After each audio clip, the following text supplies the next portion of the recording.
السلام علیکم ورحمۃ اللہ وبرکاتہ۔ امید ہے کہ سبھی ساتھی خیر و عافیت کے ساتھ میں ہوں گے، اور دعا ہے کہ اللہ تبارک و تعالی سبھی کو خیر و عافیت کے ساتھ میں رکھے۔ آج کے سبق کے اندر ہم پڑھیں گے سورہ بقرہ پارہ نمبر 2 اور آیت نمبر 220۔ تو چلیے سبق کو شروع کرتے ہیں۔ اعوذ باللہ من الشیطان الرجیم، بسم اللہ الرحمن الرحیم۔ فی الدنیا والآخرہ، خا کو بھی اور را کو بھی دونوں لفظوں کو منہ بھر کے پڑھیں گے، پر کر کے پڑھیں گے۔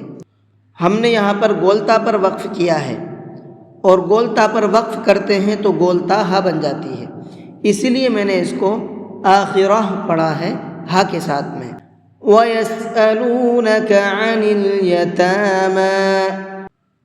الْيَتَامَى، یہاں پر تا کو بھی اور میم کو بھی دونوں حرفوں کو کھینچ کر کے پڑھیں گے، اور ایک الف کے برابر کھینچنا ہے، زیادہ نہیں کھینچنا ہے، یعنی 1 سیکنڈ تک اس کو کھینچنا ہے بس، اس لیے کہ دونوں کے اوپر کھڑا زبر ہے۔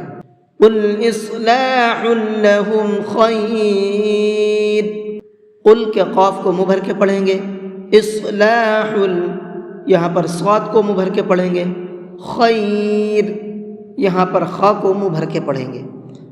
وَإِن تُخَالِطُوهُمْ فَإِخْوَانُكُمْ، وَإِن تُخَالِطُوهُمْ اس نون کے اندر اخفا کر کے پڑھیں گے، اس لیے کہ نون ساکن کے بعد میں تا ہے، اور تا اخفا کے حرفوں میں سے ہے۔ نون ساکن کے بعد اخفا کے حرفوں میں سے کوئی بھی حرف آتا ہے تو وہاں نون کے اندر اخفا کرتے ہیں، ناک میں آواز کو چھپا کر کے پڑھتے ہیں۔ وَإِن اس طرح سے۔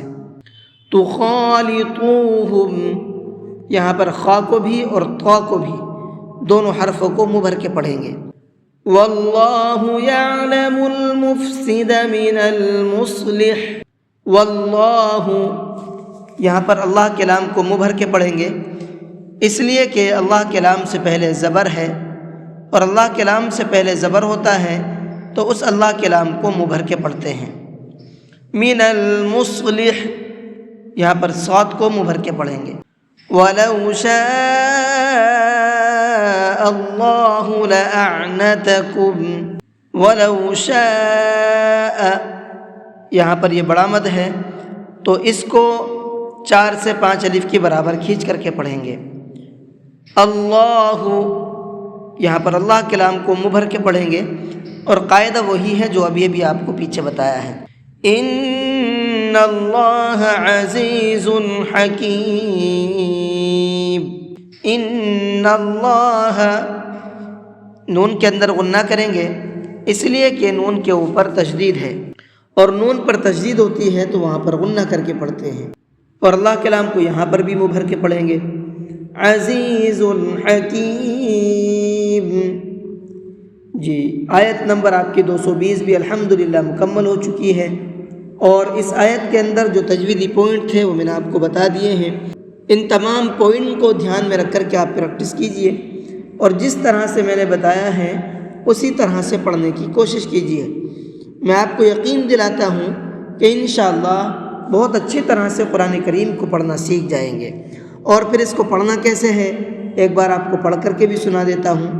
فی الدنیا والآخرہ وَيَسْأَلُونَكَ عَنِ الْيَتَامَى قُلْ إِصْلَاحٌ لَهُمْ خَيْرٌ وَإِن تُخَالِطُوهُمْ فَإِخْوَانُكُمْ وَاللَّهُ يَعْلَمُ الْمُفْسِدَ مِنَ الْمُصْلِحِ وَلَوْ شَاءَ اللَّهُ لَأَعْنَتَكُمْ إِنَّ اللَّهَ عَزِيزٌ حَكِيمٌ۔